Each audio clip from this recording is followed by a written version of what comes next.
Chateri Payne continued to mourn her tragic death. This is video of the police car memorial outside the Shreveport police station. Right now, 3 men are in custody for Payne's murder. Miranda Whittington has more on what was said in today's news conference in regards to the latest details in this case.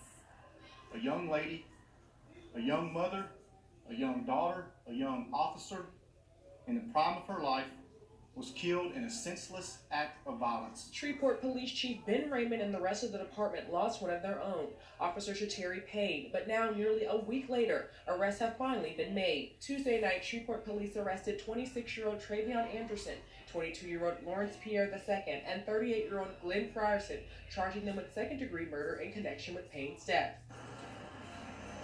KSLA was there when police escorted 2 of the 3 men into custody. We are still mourning the heinous murder of Officer Payne, but thanks to these men and women, we can have some peace in taking 3 evil cowards off of our streets so they cannot harm anyone else.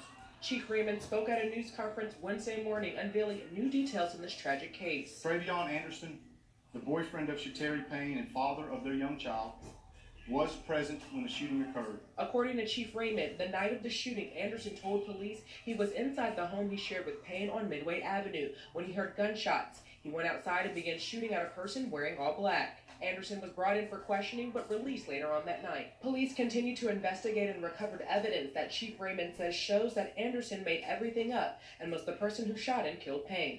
KSLA investigators obtained these affidavits from the Shreveport Police Department breaking down what happened that night. Pierre and Anderson are cousins, and in the arrest records, Pierre admitted to police he was also there during the murder and witnessed Anderson shoot Payne multiple times.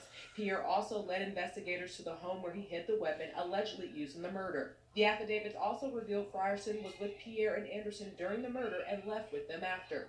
Thank God for the men and women who proudly wear a uniform every day.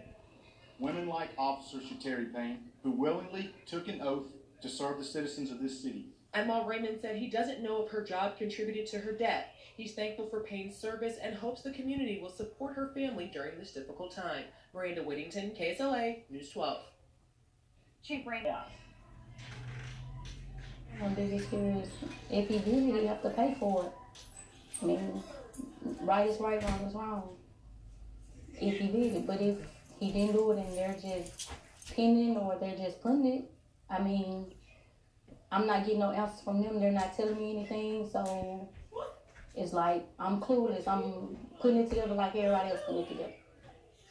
Now, Crystal says her husband is a loving father and didn't know the other 2 suspects. She heard about Officer Payne's death, but didn't know her husband as suspected of her murder. With his arrest comes a loss of income and father to their young daughter. She says she fears for the future of her husband and family. Marie?